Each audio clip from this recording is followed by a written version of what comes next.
ఇప్పుడు మనం ఇక్కడ ఉన్న స్థానికులను అడుగుదాం. అసలు టెంపుల్ గవర్నమెంట్ ల్యాండ్దా లేదా ఇక్కడ ఎన్ని సంవత్సరాల నుంచి ఉంది ఏందనేది కూడా మొత్తం టెంపుల్ డీటెయిల్స్ మనం ఇప్పుడు తెలుసుకుందాం. నమస్కారం అండి, నేను సత్యనారాయణ. నేను గవర్నమెంట్కు ఒకటే నా డిమాండ్ ఏంటంటే, మా తాతల కాలం నుంచి మొక్కుకున్న అమ్మవారిని మేము మంగళవారం ఆషాఢ మాసం ముగింపు బోనాలు చేయడం జరిగింది. మేము రాత్రి 11:30 వరకు ఇక్కడే ఉన్నాం. బోనాలు చేసుకొని అందరం తిని చేసి మేము 11:30కి వెళ్ళాం నైటు.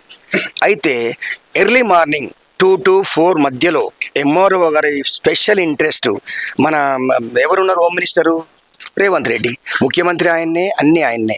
ఆయనకు తెలియకుండా అయితే ఎవరు చేయరు కదా. కలెక్టర్కి తెలిసినప్పుడు ఆయనకు ఆదేశాలు ఉంటాయి కదా. వచ్చి అన్నెసెసర్లీ మా పాత పెద్దమ్మ తల్లి, మా ఎమ్మెల్యే కాలనీ పాత పెద్దమ్మ తల్లిని కూల్చడం జరిగింది. ఎవరికి నోటీసులే ఏమీ లే. గత 100 సంవత్సరాల నుంచి గుడిని అన్నెసెసర్లీ ఎవరికో బడాబాబులకు కట్టబెట్టడానికి 13 ఎకరాలు కట్టబెట్టడానికి మా ఒక 100 గజాలు ఇవ్వమని అడుగుతున్నాం.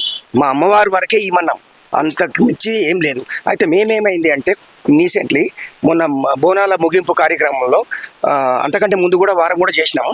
ఆ రోజు భవిష్యవాణి ఏం చెప్పిందంటే, అమ్మవారిని ఎండలా నానిపిస్తారా, ఎండిపిస్తారా, వానలు దడిపిస్తారా అంటే మేము ఖాళీ ఒక స్లాబ్ వేయడం జరిగింది అంతే. ఇంక ఏం చేయలేము. మేము ఇల్లులు కట్టడానికి కాదు, మేము ఏమి ఎకరాలు అడుగుతలేము, ఏం అడుగుతలేము. మాకు ఖాళీ 100 గజాలు మా అమ్మవారికి నీడ అడుగుతున్నాం.